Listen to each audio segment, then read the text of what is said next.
I'm sorry to tell you this, but they didn't make it back from the pass. We lost them both to the fever. What if I told you that the distance between life and death is sometimes exactly 5 steps? In the history of the American frontier, there were moments when nature taught settlers lessons that were impossible to forget and incredibly costly. We tend to think of the Wild West as a place of shootouts under the scorching sun, but the real horror came not from bullets, but from the wind. This is a story about how the temperature instantly dropped to minus 45 degrees Fahrenheit, turning the familiar world into an icy tomb. The pioneers who found themselves in the epicenter of the White Hurricane faced an engineering challenge that was not described in any book of the time. They were forced to invent methods of navigation and thermal insulation that seem primitive to us today, but were in fact the height of ingenuity. Modern technology has given us a false sense of security, causing us to forget simple but vital algorithms for survival in conditions of zero visibility. Watch the video to the end, and you will learn how an ordinary clothesline and the correct geometry of a snowdrift became the forgotten engineering trick that saved entire families from certain death in the icy desert. Are you ready to learn the truth about the weather phenomenon that broke the psyche of the strongest men of the time?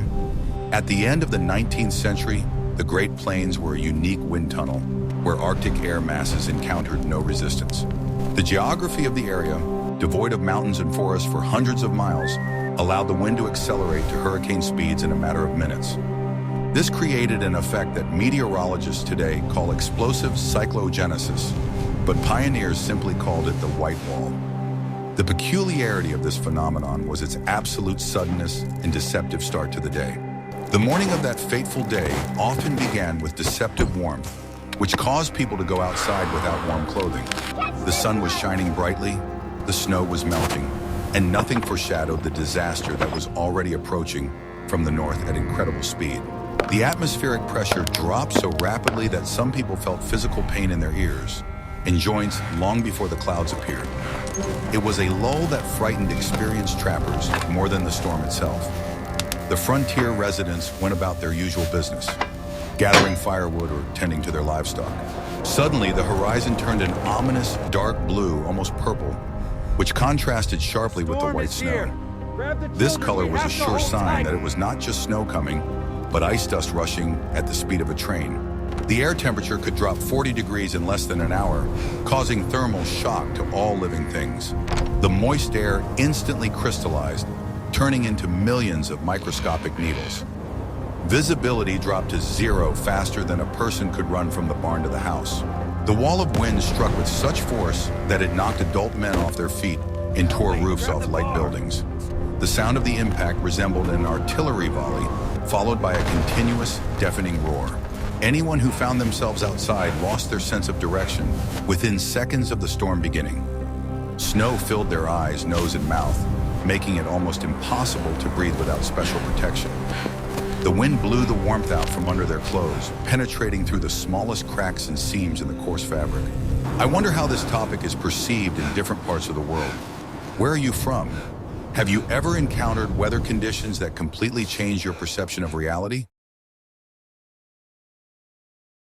What if I showed you a time machine that would transport us inside a typical pioneer home? To understand the scale of the problem, we need to take a closer look at the dwellings in which settlers tried to survive this climatic hell. There were virtually no forests on the Great Plains, so classic log cabins were an unaffordable luxury for most. The main building material was the soil itself, tightly interwoven with the roots of prairie grasses.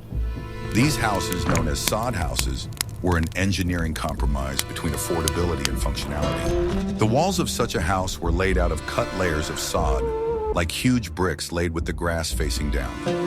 The walls could be up to 3 feet thick, which provided incredible thermal inertia. In summer, such a house was cool, and in winter, the thick walls slowly released the accumulated heat. However, this design had critical flaws that became fatal in extreme temperatures. Turf was a porous material, and strong winds could literally blow through it via micro cracks. The windows in such houses were small and often covered with oiled paper instead of expensive glass. During storms, these improvised windows could not withstand the pressure of the wind and burst, letting the cold inside. Doors were often made of rough planks that warped due to changes in humidity and temperature. The gaps around the doorway became the main channels for the loss of precious heat. Settlers had to constantly caulk these gaps with rags, clay, or snow.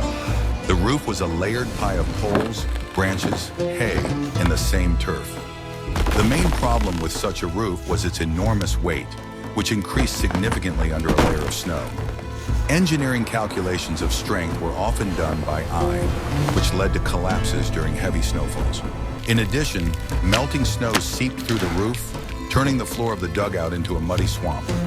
Constant dampness inside the room was the scourge of all inhabitants of turf houses.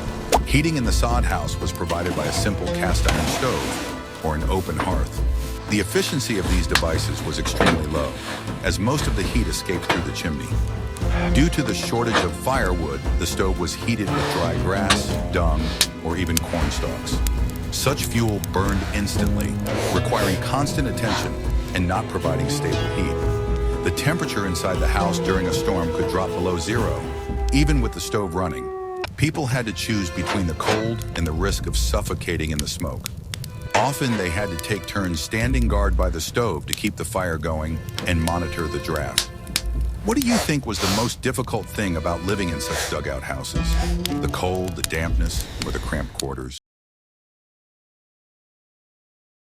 This is what happens behind the closed doors of history when it comes to real survival methods.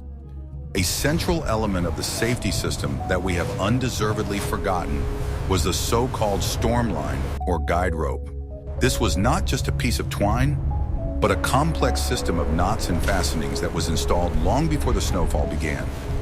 Pioneers stretched strong ropes from the door of the house to all the outbuildings, the barn, the shed, the well.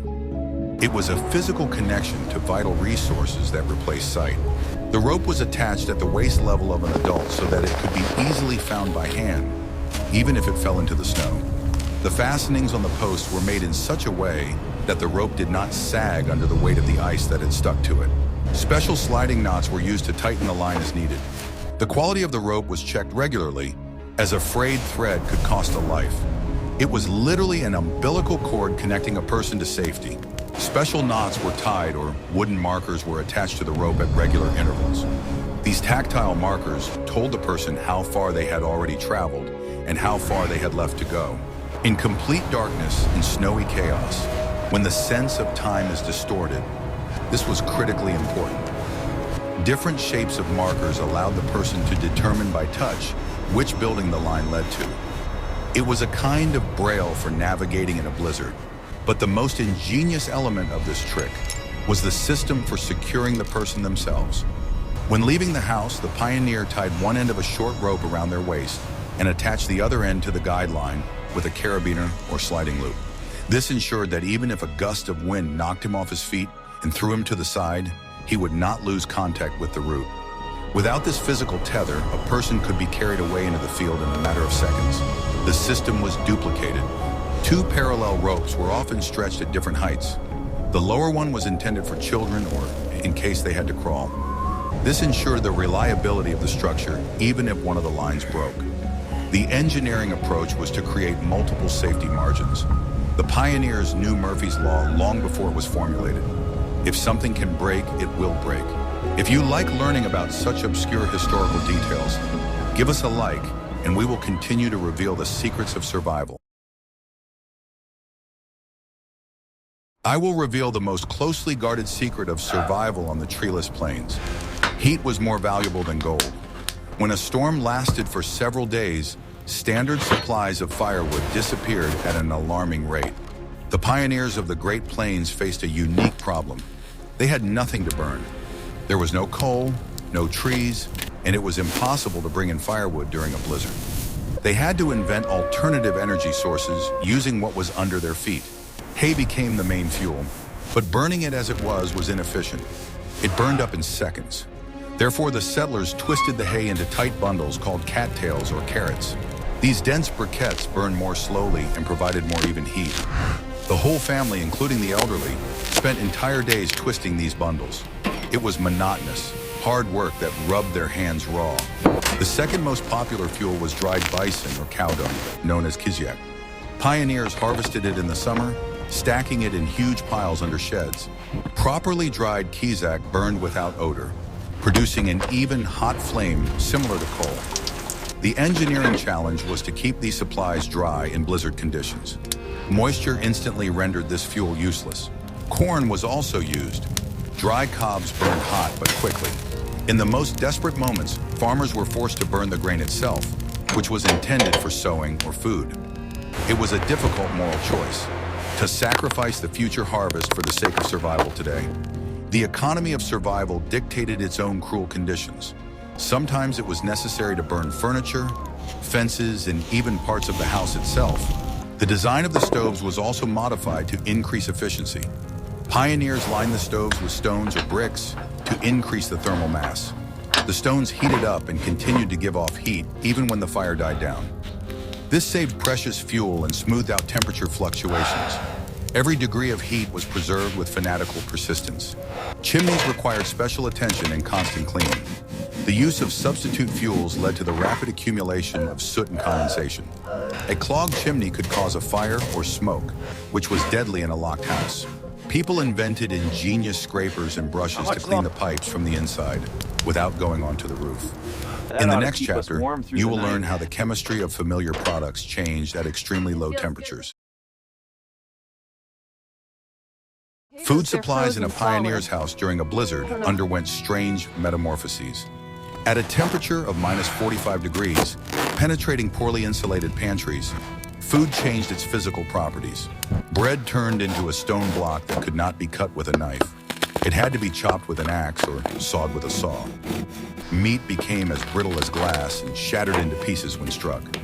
Even flour froze into monolithic lumps, requiring long warming before use. Canned food exploded due to the expansion of the freezing liquid inside. This forced housewives to pierce holes in the lids in advance or store the cans in the warmest place, near the stove.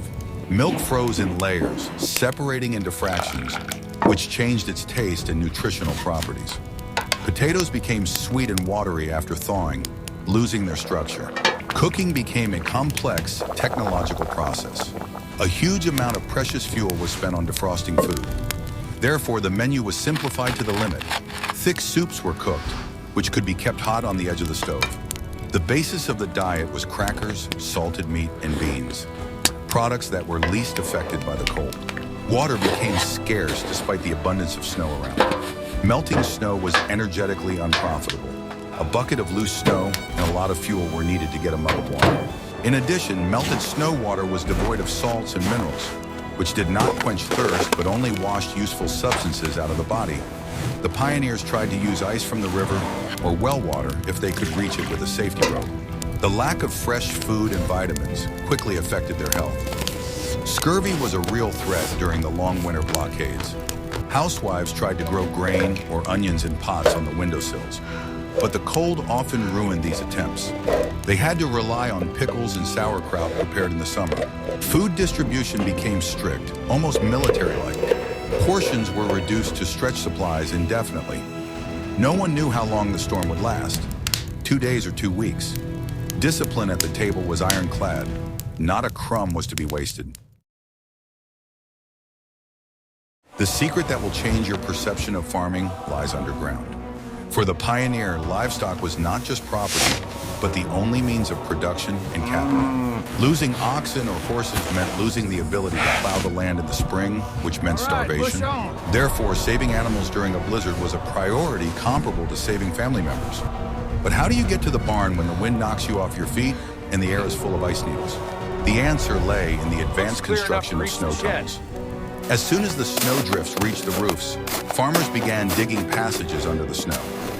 The snow on the plains compacted into a dense crust that held its shape well. These tunnels connected the house to the barn, the granary, and the woodshed. Inside such a tunnel, it was quiet, there was no wind, and the temperature was significantly higher than on the surface.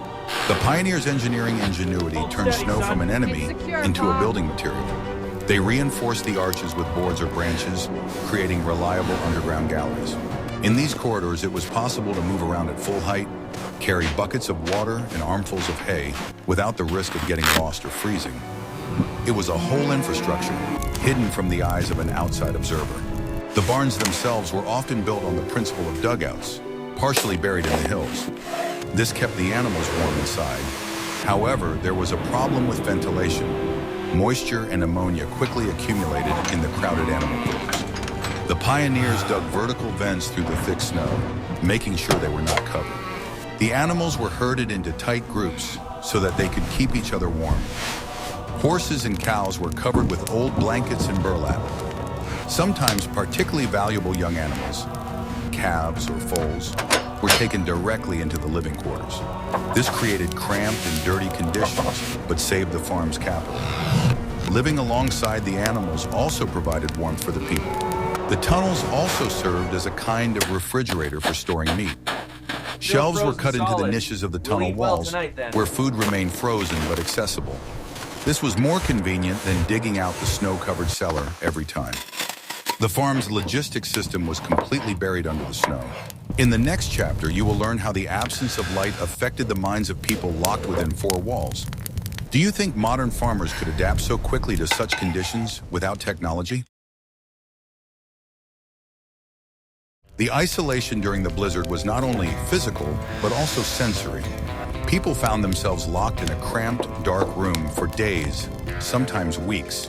The howling wind outside the walls never stopped, creating a constant, oppressive background noise. This low-frequency hum caused headaches, anxiety, and insomnia. The lack of sunlight disrupted circadian rhythms, blurring the line between day and night. Social tension in the cramped dugout grew with every passing hour. Imagine a family of 6 locked in 20 square meters with no privacy. Any little thing, any careless gesture could trigger an emotional outburst. Cabin fever is not just a colorful expression, but a real psychological condition bordering on psychosis. The adults tried to keep themselves busy with work, mending clothes, cleaning weapons, sorting grain. Monotonous labor helped distract them from thoughts of the elements and possible starvation. The women read aloud from the Bible or the only books available in the house, rereading them dozens of times. The sound of the human voice was an anchor that kept their sanity intact. Children suffered from the lack of movement and games. They had to sit quietly so as not to waste oxygen and raise dust. Parents came up with quiet games, told stories, and taught literacy. Education became a way to structure time, but the parents' fear was inevitably passed on to the children, creating an atmosphere of tense anticipation. The hardest test was the uncertainty. No one knew what was happening to their neighbors or whether they were alive. The lack of communication and information gave rise to the darkest fantasies. Every creak of the roof was perceived as a harbinger of collapse. The feeling of helplessness in the face of the power of nature overwhelmed the will. Sleep became intermittent and shallow. Keeping watch by the stove broke the night into segments. People slept fully clothed, ready to rush outside at any moment in case of fire or collapse. The constant state of alertness depleted the nervous system faster than physical labor. Many pioneers kept diaries, recording their thoughts and observations. These records are now unique documents of human resilience. They show how people struggled with despair, finding solace in faith and hope for a quick end to the storm. Writing was a form of therapy. The paradox of survival in snow captivity was that the house, designed to protect, could easily become a killer. The main invisible threat was not the cold, but the lack of air. When snow buried the house up to the roof, it created an airtight capsule. Natural ventilation through cracks ceased, and the chimney could become iced over or clogged. Inside a small room with several people in a burning fire, oxygen burned at an alarming rate. Carbon dioxide and carbon monoxide levels began to rise. Carbon monoxide is insidious. It is colorless and odorless. The first signs of poisoning were drowsiness, headache, and nausea, which could easily be attributed to fatigue or bad food. The pioneers were aware of this danger and developed their own methods of monitoring the atmosphere. They watched the flame in a lamp or stove. If the fire began to dim or change color, it was a warning sign. They also used birds, if they had them in the house. Canaries or ordinary chickens are more sensitive to gases than humans. If a bird stopped moving, it was necessary to ventilate the room immediately. Ventilating during a blizzard was a difficult engineering task. It was impossible to open the door. It was blocked by snow, and even if it wasn't, the cold would rush in. Therefore, long poles were used to poke holes in the snow cap through the roof or chimney. This had to be done regularly as the holes were quickly filled with snow. Another problem was condensation. Moist air from people's breath and cooking settled on the cold walls and ceiling, turning into ice. The inside of the house was covered with frost.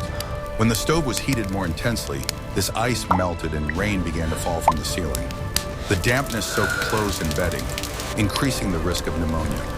The snow that covered the house acted as both insulation and a trap. On the one hand, it prevented the wind from blowing the heat out, and the house became warmer. On the other hand, it put pressure on the roof structure. The pioneers placed supports inside the house, logs or poles, to prevent the roof from collapsing under the weight of the multi-ton snow mass. When the wind finally subsided, the world appeared completely unrecognizable to the survivors. The terrain had changed beyond recognition. Ravines were filled in, and mountains of snow as high as houses had grown on flat ground. The wind and frost had compressed the snow into concrete. It was possible to walk on it without sinking, and horses left only shallow tracks. The first task was to get out of the house. Often the doors opened outward and were completely blocked by snowdrifts. People had to climb out through the windows or dismantle part of the roof. Those whose doors opened inward were in a better position, but they had to cut a tunnel to the surface through the thick crust. The excavation was hard physical labor. The snow was so hard that it had to be cut with wood saws or chopped with axes. Ordinary shovels broke. The pioneers cut out huge blocks of snow and pulled them out, gradually clearing the passages to the light. Once the house was freed, it was necessary to check on the livestock immediately. Often the animals left in the pens were found to have been buried alive. Those who survived were the ones in shelters with access to air. Digging out the barns was a race against time. The animals might still be alive, but dehydrated and exhausted. The landscape was deceptive. Hollows, or conversely, sharp objects hidden by snow could be concealed under a smooth crust of frost. Movement required caution. Often, people did not recognize their own fields, as all landmarks, fences, bushes, streams, had disappeared under a white blanket. The sun reflected off the snow caused snow blindness. Eyes became inflamed and watery, and people lost their ability to see. Pioneers made homemade glasses out of wood or leather with narrow slits, or smeared soot around their eyes to reduce glare. This was an ancient trick borrowed from indigenous peoples. Communication with neighbors was slow to resume. People made trails across the snow to find out about the fate of friends and relatives. These expeditions often brought sad news. Finding frozen bodies was common after such storms. The history of the great blizzards of the Wild West is not just a chronicle of weather anomalies. It is a textbook on engineering adaptation. The pioneers did not have membrane fabrics, polymer insulation, or satellite communications. They only had rope, shovels, and their own wits. And they survived where a modern, well-prepared person might perish in an hour. The trick we talked about, the use of guidelines and a system of snow locks, is based on the principle of redundancy and mechanical reliability. We have forgotten this, trusting in electronics. We believe that a phone will save us, but a phone will not keep us warm or show us the way if there is no satellite signal. A rope, on the other hand, will never break or lose signal. The second lesson is to use the environment, not fight it. Pioneers used snow as insulation and built tunnels instead of trying to clear the entire area. They understood the thermodynamics of an earthen house better than we understand how our air conditioners work. They were practical physicists by necessity. The third lesson is discipline and preparation. Survival did not begin when the first snowflake fell, but months before, when they gathered firewood, wove ropes, and repaired roofs. They lived in a state of constant readiness for the worst. Modern just-in-time society has lost this margin of safety. We have also forgotten the importance of community and simple analog signals. Agreements on how to send signals with smoke or gunshots saved lives. Today, we often don't even know the names of our neighbors. And in the event of a disaster, everyone will be on their own. The social fabric of the pioneers was stronger than Kevlar. The experience of the White Hurricane teaches us humility in the face of the forces of nature. No technology can override the physics of freezing or the force of the wind. We can only adapt and look for ways to coexist with the elements using cunning and knowledge of the laws of nature.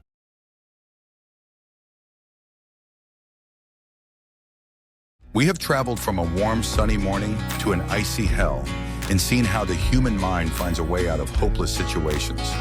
The story of the guide rope and snow tunnels is a reminder that the most ingenious solutions are often the simplest.